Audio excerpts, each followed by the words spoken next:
अस्सलाम वालेकुम व्यूअर्स, कैसे हैं आप? उम्मीद करती हूँ खैरियत से होंगे। स्टडी विद बीआरडी में आप सबको खुश आमदीद। एमजीटी 503 की लेक्चर सीरीज़ का आज 12वां लेक्चर है, analysing organisational environment and understanding organisational culture.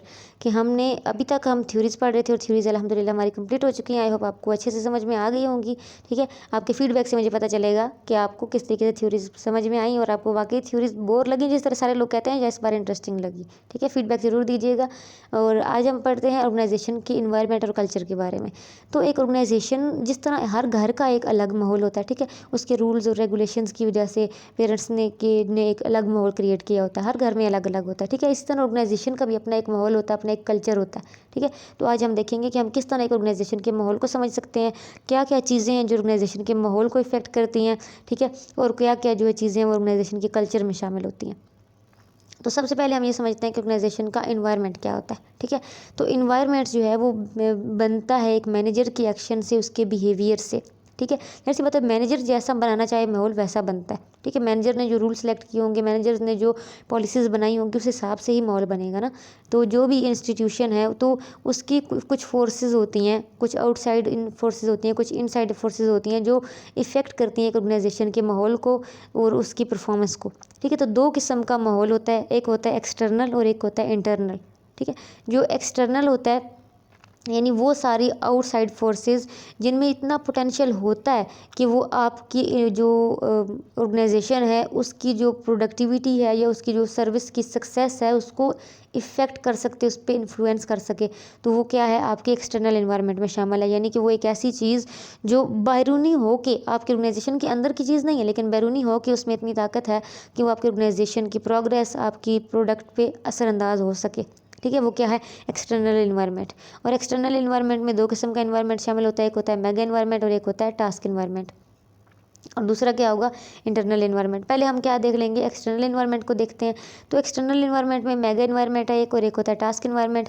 अब मेगा इन्वायरमेंट यानी कि ब्रॉडली हम देखेंगे ओवरऑल इंटरनेशनल लेवल पे और बड़े लेवल पे। ठीक है, और टास्क इन्वायरमेंट क्या होता है, जो करीबी, जो बहुत नज़दीकी नज़दीकी, जो बहुत ज़्यादा इन्फ्लुएंस रखते हैं। मेगा इन्वायरमेंट में जो है वो आप जनरल इन्वायरमेंट भी इसे कह सकते हैं। ठीक है, जिसमें ब्रॉड कंडीशंस और ट्रेंड्स जो सोसाइटी के होते हैं वो शामिल होते हैं, जो आपकी ऑर्गेनाइजेशन में को चला रहे होते हैं। अब इसमें मेन एलिमेंट्स कौन कौन से हैं, ठीक है, वो है सबसे पहले है टेक्नोलॉजिकल एलिमेंट। ठीक है, ये भी एक मेगा इन्वायरमेंट, एक जनरल इन्वायरमेंट है। यानी जब टेक्नोलॉजी बड़े बेस पे चेंज होती है तो जाहिर सी बात है ये एक ऐसा इफेक्ट है कि आपकी ऑर्गेनाइजेशन के प्रोडक्ट और सर्विस पे डेफिनेटली इफेक्ट करेगा। ठीक है, करेगा तो करेगा, जैसी बात है। पहले जो है वो एक पर्टिकुलर जो है टेक्नोलॉजी यूज़ होती थी आपके पास नॉलेज के लिए। ठीक है, लेकिन अब क्या है, वो अगर चेंज हुआ है, टेक्नोलॉजी चेंज हुई है, कंप्यूटर का दौर आ गया है, तो जैसी बात है जब कंप्यूटर्स आए हैं तो उन्होंने किस हद तक चेंज कर दिया है, स्पीड आ गई है, आपकी प्रोडक्टिविटी में चेंज आ गया है, तेज़ी आ गई है कामों को करने में। तो यानी कि टेक्नोलॉजिकल एलिमेंट एक ऐसा एलिमेंट है जो चेंज कर देता है एक ऑर्गेनाइजेशन की प्रोडक्टिविटी को। दूसरा एलिमेंट है इकोनॉमिक एलिमेंट। यानी जैसी हमारी माशरे की या जैसी हमारे मुल्क की जो है वो कंज्यूमिंग वेल्थ और जो डिस्ट्रीब्यूटिंग होती है, जो प्रोड्यूसिंग होती है इकॉनमी की, वैसी ही हमारी ऑर्गेनाइजेशन चल रही होती है। अगर हमारे मुल्क के माशी हालात अच्छे हों तो ज़ाहिर सी बात है लोग इस कंडीशन में होंगे कि वो अच्छी चीज़ें पहने, अच्छी चीज़ें ख़रीद सकें।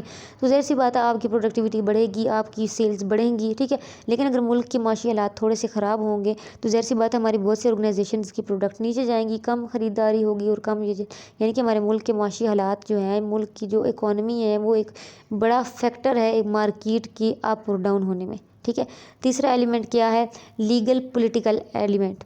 ठीक है, कि हर जो हमारी मुल्क होता है उसकी कुछ लीगलिटी, कुछ गवर्नमेंट के सिस्टम्स होते हैं जिसके अंदर जो है वो एक गवर्नमेंट, एक ऑर्गेनाइजेशन को फंक्शन करना पड़ता है। तो अगर लीगली कोई चीज़ चेंज होती है, ठीक है, अगर कोई जो है वो लॉज में तब्दीली वगैरह आती है तो जाहिर सी बात आपकी ऑर्गेनाइजेशन के प्रोडक्ट पर फ़र्क पड़ेगा। ठीक है, आपको क्योंकि गवर्नमेंट के हिसाब से चलना पड़ता है कि ऑर्गेनाइजेशन हवा में थोड़ी चल रही होती है, एक मुल्क के अंदर चल रही होती है और मुल्क के अपने कुछ रूल्स और रेगुलेशंस होते हैं। यानी कि ये भी एक ऐसा एलिमेंट है जो आपकी ऑर्गेनाइजेशन पे इफेक्ट करता है। अगला जो बड़ा फैक्टर है वो है सोशियो कल्चरल एलिमेंट। यानी कि एक ऑर्गेनाइजेशन एक माशरे में रहती है, इस वजह से उसमें जो है वो उस कल्चर होता है, ठीक है, कुछ तहज़ीब होती है, वहाँ के अपने कुछ रूल्स रेगुलेशंस होते हैं, ठीक है। जैसे कि अगर एक ऑर्गेनाइजेशन है जहाँ पे कपड़े बनते हैं, तो आपको ये डेफिनेटली ज़रूर देखना पड़ेगा कि जो जिस माशरे में, जिस कल्चर में आप रह रहे हो, वहाँ के लोग कैसे ड्रेसेस पहनने को प्रायोरिटी देंगे, ठीक है। आपको उस हिसाब से, उस डिमांड से चलना पड़ता है, ठीक है। तो यानी कि ये भी एक ऐसा एलिमेंट है जिसकी वजह से आपके प्रोडक्ट पे फ़र्क पड़ेगा। आपको अपने माशरे के लिहाज से अपनी प्रोडक्ट को बनाना होगा, जो मेरे माशरे की, जो मेरे कल्चर की डिमांड है, उसी हिसाब से ज़ाहिर सी बात है आप वो चीज़ बनाएंगे। यानी कि ये भी एक ऐसा एलिमेंट है जो बहुत ज़्यादा इफ़ेक्ट करता है आपके प्रोडक्ट को। अगला और आखिरी एलिमेंट है इंटरनेशनल एलिमेंट, ठीक है। जिस तरह आपके मुल्क के अंदर की ये सारी चीज़ें आपको जो है वो इफ़ेक्ट करती हैं, इस तरह इंटरनेशनली भी इफ़ेक्ट करती हैं। बहुत सी ऑर्गेनाइजेशंस होती हैं जिनकी प्रोडक्ट जो है वो इंटरनेशनल भी जाती हैं। तो यानी कि अगर आप कपड़े बना रहे हो, अगर तो आपकी ऑर्गेनाइजेशन सिर्फ नेशनल है, तो आपको मुल्क के हालात सिर्फ देखने पड़ेंगे, ठीक है, कि मेरे मुल्क में कैसा कल्चर है। लेकिन अगर आपकी ऑर्गेनाइजेशन इंटरनेशनल है, तो फिर आपको ये भी देखना पड़ेगा कि मेरे बाहर के जो कस्टमर्स हैं उनकी क्या डिमांड है, उसके हिसाब से आपको बनानी पड़ेगी प्रोडक्ट अपनी। उसके अलावा आजकल ऐसा नहीं होता कि ऑर्गेनाइजेशंस जो हैं वो सिर्फ मतलब अपने मकसद के लिए काम करें, लेकिन अब ऑर्गेनाइजेशंस में बड़ा कम्पिटिटिव जो है वो दौर भी आ गया है कि आपकी ऑर्गेनाइजेशन बाहर की ऑर्गेनाइजेशन से कम्पीट कर रही होती हैं, आपकी इकॉनमी बाहर की इकॉनमी से कम्पीट कर रही है। तो अब इंटरनेशनल बैरियर्स भी बहुत ज़्यादा होते हैं, इंटरनेशनल प्रेशर होते हैं। तो ये भी एक ऐसा एलिमेंट है कि यानी मेगा इन्वायरमेंट में ये चीज़ इंक्लूड है कि बाहर अगर कोई चीज़, कोई टेक्नोलॉजी की वजह से तरक्की हो रही है, तो ये चीज़ आपको बड़ी इफेक्ट करती है और आपकी कोशिश होती है कि बहुत जल्द से जल्द हमारे मुल्क में भी वो चीज़ जो है वो अडॉप्ट कर ली जाए, ठीक है। तो ये सारी चीज़ें क्या है, इफ़ेक्ट करती हैं एक ऑर्गेनाइजेशन के जो फंक्शन है, उसकी जो इफेक्टिवनेस है, उसको जो है वो चेंज करती हैं। और इस चीज़ पे हम आगे जाके पढ़ेंगे कि मतलब इस जो इंटरनेशनल लेवल पे अपनी मार्केट को बढ़ाने के लिए बड़ी अलाइंसेस वगैरह बनाए गए हैं, बाकायदा तजारत के लिए ट्रेड अलाइंसेस मौजूद हैं, ठीक है। WTO वर्ल्ड ट्रेड अलाइंसेस मौजूद हैं, जिन्होंने बड़े लेवल पे ऑर्गेनाइजेशंस को पहुंचाया है कि मतलब बड़े लेवल पे तिजारत हो सके, बड़े लेवल पे ऑर्गेनाइजेशंस चल सकें। अब हम देखते हैं टास्क एनवायरनमेंट, यानी वो करीबी चीज़ें एक्सटर्नल एनवायरनमेंट में ही है, लेकिन इतनी करीबी कि बहुत ज़्यादा इफेक्ट करती हैं एक ऑर्गेनाइजेशन की प्रोडक्टिविटी पे, ठीक है। अब इसके एलिमेंट्स कौन कौन से हैं, आपके कस्टमर्स और आपके क्लाइंट्स। जाहिर सी बात है तो ये भी बैरूनी ऑर्गेनाइजेशन की अंदरूनी चीज़ तो नहीं है, कस्टमर्स बाहर का ही है, लेकिन बहुत ज़्यादा इफेक्ट करता है। आपके कस्टमर को जो चीज़ चाहिए आपको वही बनानी पड़ेगी, ठीक है। वो बहुत एक इम्पोर्टेंट फैक्टर हैं आपके ऑर्गेनाइजेशन की तरक्की का। आपको कस्टमर की नीड का बहुत ज़्यादा ख्याल रखना है। जितना आप कस्टमर की नीड का ख्याल रखोगे, कस्टमर की सेटिस्फेक्शन का ख्याल रखोगे, आपकी ऑर्गेनाइजेशन ऊपर जाएगी। दूसरा इंपॉर्टेंट टास्क फैक्टर कौन सा है, कंपटीटर्स। आपके कंपटीटर्स भी बहुत ज़्यादा इफेक्ट करते हैं आपको। आप जैसे प्रोडक्ट बना रहे हो, आपकी प्रोडक्ट अगर सेम प्रोडक्ट जो है वो आपके कंपटीटर भी बना रहे हैं, तो आपको कुछ ना कुछ ऐसी यूनिकनेस ज़रूर रखनी पड़ेगी कि लोग उसकी प्रोडक्ट को छोड़ को आपके प्रोडक्ट को जो है प्रायोरिटी दें। तो यानी कि ये सारी चीज़ें जो आपके कंपटीटर्स होते हैं, ये भी आपको बहुत ज़्यादा जो है वो इफ़ेक्ट करते हैं। तीसरा टास्क एनवायरनमेंट क्या है, सप्लायर्स, जो आपको मटेरियल सप्लाई कर रहे हैं आपकी प्रोडक्ट की तैयारी में या आपकी सर्विस की तैयारी में, वो भी एक इंपॉर्टेंट फैक्टर्स हैं। जाहिर सी बात, अगर आपके सप्लायर जो आपको रॉ मटेरियल दे रहे हैं, उनकी भी तो कुछ डिमांड्स होंगी ना, आप उनको वैसा जो है वो अगर दे रहे हो जो उनको चाहिए, मतलब कि पैसा आप उसको वैसी कीमत दे रहे हो उस रॉ मटेरियल की, तो डेफिनेटली तभी वो भी सेटिस्फाइड होंगे। यानी कि ये भी एक इंपॉर्टेंट फैक्टर हैं जो आपकी ऑर्गेनाइजेशन के ऊपर और नीचे जाने में बड़ा फ़र्क पैदा कर सकते हैं। और अगली इंपॉर्टेंट फैक्टर है लेबर सप्लाई, ठीक है। यानी कि वो आपका मज़दूर, वो आपकी जो लोग जो वो लोग जिन्होंने मिल के आपकी ऑर्गेनाइजेशन के लिए काम करना है, ठीक है। तो क्या आप पोटेंशियली एम्प्लॉयएबल है आपकी ऑर्गेनाइजेशन, ठीक है, कि वो इस काबिल भी है कि एम्प्लॉयज़ को रख सके, उनको वैसी जो है वो कंपनसेशन उजरत दे सके कि वो उस ऑर्गेनाइजेशन के लिए काम करें। तो लेबर सप्लाई भी बड़ा इंपॉर्टेंट फैक्टर है। और अगला और आखिरी से फैक्टर है गवर्नमेंट एजेंसीज़, ठीक है। यहाँ जो कोई भी ऑर्गेनाइजेशन होती है वो मॉनिटर हो रही होती है किसी न किसी गवर्नमेंट एजेंसी के ज़रिए, क्योंकि वो लाज और रेगुलेशन खुद बहुत जाते हैं, खुद गवर्नमेंट तो आके चेक नहीं करती। तो जो गवर्नमेंट एजेंसीज़ मौजूद होती हैं स्टेट लेवल पे, रीजनल लेवल पे, ठीक है, जैसे अब आपके हॉस्पिटल्स वगैरह हैं, तो आपके स्कूल्स वगैरह हैं, तो उनको देखने वाले हेल्थ डिपार्टमेंट या एजुकेशन डिपार्टमेंट के लोग आते रहते हैं। तो ये गवर्नमेंट एजेंसीज़ होती हैं और ये भी बहुत ज़्यादा जो है वो इंपॉर्टेंट फैक्टर होती हैं कि आपको इनके मुताबिक भी चलना होता है। तो ये सारे क्या थे, फैक्टर मौजूद थे जिनकी वजह से एक जो ऑर्गेनाइजेशन का इन्वायरमेंट है वो इफेक्ट होता है, ठीक है। यानी ये सारी वो चीज़ें जिनसे एक एक चीज़ से पूरा इन्वायरमेंट बदल जाता है एक ऑर्गेनाइजेशन का, कि वो जिस माहौल में काम कर रही होती है वो चीज़ें ही चेंज हो जाती हैं। फिर अगली चीज़ है यहाँ पे कि ऑर्गेनाइजेशन का जो रिलेशन है स्टेक होल्डर्स के साथ वो कैसा होना चाहिए। अब स्टेक होल्डर्स वो होते हैं जिनका मफाद होता है उस ऑर्गेनाइजेशन के अंदर, मफाद है उनका, ठीक है। तो जब तक आप उनके मफाद के मुताबिक नहीं चलोगे, आप एक सक्सेसफुल ऑर्गेनाइजेशन नहीं बना सकते, क्योंकि आपके डिसीजंस और आपके एक्शंस पे बहुत ज़्यादा इफेक्ट करते हैं आपके स्टेक होल्डर्स। तो स्टेक होल्डर के साथ अच्छे से रिलेशनशिप बनाने के लिए यहाँ पे 4 स्टेप्स मौजूद हैं कि आइडेंटिफाई करो पहले कि मेरे एक्सटर्नल स्टेक होल्डर्स हैं कौन कौन से, ठीक है। मेरी गवर्नमेंट है, अगर मेरी गवर्नमेंट मेरी ऑर्गेनाइजेशन से खुश रहेगी तो जैसी बात है मेरा फ़ायदा है। मेरे क्लाइंट्स मेरे स्टेक होल्डर्स हैं, मेरा माशरा मेरा स्टेक होल्डर है जहाँ पे मैं मेरी ऑर्गेनाइजेशन बनी हुई है, ठीक है। मेरे इन्वेस्टर्स मेरे स्टेक होल्डर्स हैं, तो ये सारे आपके स्टेक होल्डर्स हैं। तो पहले सबसे पहला फैक्टर क्या है, पहला स्टेप क्या है कि आइडेंटिफाई करो कि मेरे एक्सटर्नल स्टेक होल्डर्स हैं कौन कौन से। दूसरा क्या है, determine the specific interest of each stakeholder group. हर ग्रुप का अपना मफाद होगा, हर एक का सेम नहीं होगा आपके ऑर्गेनाइजेशन से, ठीक है। किसी को आपके ऑर्गेनाइजेशन में इन्वेस्ट करके फ़ायदा मिल रहा होगा, किसी को आपके ऑर्गेनाइजेशन के नाम से ही बड़ा फ़ायदा मिल रहा होगा, ठीक है। तो हर एक का मफाद आपके साथ अलग अलग होगा, तो आपको पता होना चाहिए कि किस स्टेक होल्डर का क्या इंटरेस्ट है मेरी ऑर्गेनाइजेशन के साथ।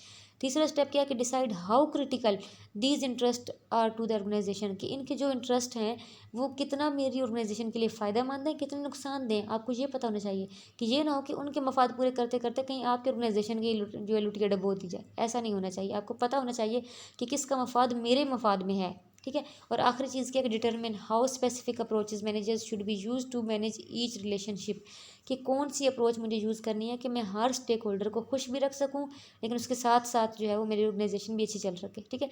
यानी कि किस तरह मुझे हर बंदे के साथ, हर स्टेक होल्डर के साथ रिलेशनशिप मेंटेन रखना है, क्या अप्रोच मुझे यूज़ करनी है कि उनके जो इंटरेस्ट्स हैं वो भी पूरे होते रहें और मेरी ऑर्गेनाइजेशन भी अच्छे से चलती रहे, ठीक है। ये चीज़ हो गई। अब अगली चीज़ हमने क्या पढ़नी थी, ऑर्गेनाइजेशन का कल्चर। कल्चर यानी कि जिस तरह हर घर का एक कल्चर होता है, अपना एक तरीका होता है उठने बैठने का, लोगों से मुला जो है वो उनको रिसीव करने का, उसके अलावा लोगों को सर्व करने का, रहने सहने का, हर घर का एक अपना कल्चर होता है। माशरे का तो कल्चर होता ही है, उसके हिसाब से भी चलता है, लेकिन हर घर का भी चेंज होता है। इसी तरह ऑर्गेनाइजेशन के भी कल्चर चेंज होते हैं। तो ऑर्गेनाइजेशन के कल्चर में कौन कौन सी चीज़ें शामिल हैं, ठीक है। तो पहली चीज़ है इनोवेशन एंड रिस्क टेकिंग, कि ये देखना कि आपकी ऑर्गेनाइजेशन या आपके मैनेजर इतना वो है कि उसने अपने एम्प्लॉयज़ को इनकरेज किया हो कि वो इनोवेटिव हों और रिस्क टेकिंग हो, क्योंकि हर ऑर्गेनाइजेशन में ये चीज़ नहीं होती, ठीक है। हर ऑर्गेनाइजेशन का मैनेजर इतना जो है वो हिम्मत वाला नहीं होता कि वो कहे कि हाँ मैं रिस्क लूँगा और मैं ये डिसीजन करूँगा, ऐसा नहीं होता। कुछ लोग होते हैं जो रूटीन से चलना पसंद करते हैं, ठीक है। कुछ लोग होते हैं जो कहते हैं हाँ कुछ नया किया जाए, आज जो काम 10 मिनट में हो रहा है कुछ ऐसा करो, कुछ ऐसी टेक्निक यूज़ करो कि कल वो 5 मिनट में हो, जो कि ऐसे लोग इनोवेटिव होते हैं, रिस्क टेकिंग होते हैं, ठीक है। नुकसान भी उसमें हो सकता है, जैसी बात है जल्दी के चक्कर में, लेकिन ये चीज़ भी आपकी ऑर्गेनाइजेशन के कल्चर को इफेक्ट करती है। अगली चीज़ क्या है, अटेंशन टू डिटेल, यानी कि आप एम्प्लॉय से एक्सेप्ट किया जाए, जो है वो एक्सपेक्ट किया जाए कि वो एनालाइज करें, अटेंशन दें डिटेल को। यानी जब भी कोई प्रॉब्लम आए तो आप उसको डिटेल से देखो, डिटेल से देखो, डिटेल से देखने की आदत हो सबको, उस काम को डिटेल से करने की आदत हो। ऐसे नहीं कि सरसरी से बस ठीक है अपना अपना काम किया और चला गया, ठीक है। तो अगर ऐसा आपके ऑर्गेनाइजेशन का कल्चर है कि वहाँ पे हर डिटेल में आपको अटेंशन दी जाती है। उसके बाद आउटकम ओरिएंटेशन है कि नहीं, यानी ये नहीं कि रोज़ का काम रोज़ हो रहा है बस ठीक है चल रहा है, रूटीन चल रही है, कि क्या मैनेजर ऐसा है जो फोकस करता है रिजल्ट और आउटकम पे बजाय टेक्निक के और प्रोसेस के। यानी एक बंदा जो ये बस देख रहा हो, यही देख देख के खुश हो रहा है कि हाँ जी बड़ी मेरे आला टेक्नोलॉजी यूज़ हो रही है, बड़ा अच्छा काम हो रहा है, ठीक है ठीक है। और एक बंदा वो है कि उससे ये नहीं है कि आज क्या हो रहा है, उससे बस ये है कि मैंने जो प्रोजेक्ट दिया था वो कंप्लीट हुआ है या नहीं, ठीक है।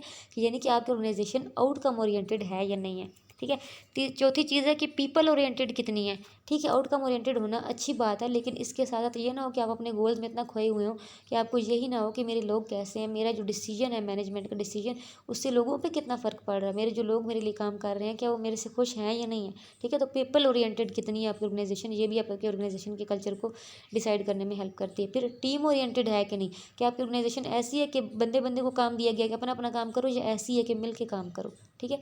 तो ये भी डिपेंड करता है इस चीज़ पे भी। एग्रेसिवनेस कितनी है लोगों में, कितने वो कॉम्पिटिटिव हैं, आपकी जो है वो लोग कॉम्पिटिटिव है, एग्रेसिव है अपने काम को लेके, या कोऑपरेटिव है और इजी गोइंग है, ठीक है यार हो गया कर लेंगे। या एग्रेसिव है कि हाँ मुझे ये काम मिला है, मैंने इसको अभी के अभी अचीव करना है, अपने इस गोल को अचीव करना है। तो ये सारा माहौल कौन क्रिएट करता है, एक मैनेजर क्रिएट करता है। और फिर अगली चीज़ की स्टेबिलिटी कितनी है आपकी ऑर्गेनाइजेशन की एक्टिविटीज़ में, कि उसका स्टेटस क्यू क्या चल रहा है, उसकी ग्रोथ रेट क्या चल रहा है। तो ये सारी चीज़ें जो है, ये सारे फैक्टर्स हैं, ये ऑर्गेनाइजेशन के कल्चर को डिफाइन करते हैं, आपके ऑर्गेनाइजेशन का कल्चर क्या है, ठीक है। ओरिएंटेशन कितनी आप आउटकम ओरिएंटेशन हो, पीपल ओरिएंटेड हो, हो, टीम ओरिएंटेड हो, एग्रेसिव कितने हो, ठीक है, रिस्क टेकिंग हो या नहीं हो, इनोवेटिव, ये सारी चीज़ें क्या है बताती हैं कि आपके ऑर्गेनाइजेशन का कल्चर कैसा है। तो ये था हमारा आज का लेक्चर। आई होप आपको समझ में आ गया होगा। अगर कोई कन्फ्यूजन हो तो कमेंट बॉक्स में पूछ सकते हैं। वीडियो अच्छी लगी है तो लाइक करें, शेयर करें, चैनल को सब्सक्राइब करना मत भूलें। दुआ में याद रखिएगा। अगली वीडियो तक के लिए अल्लाह हाफिज़।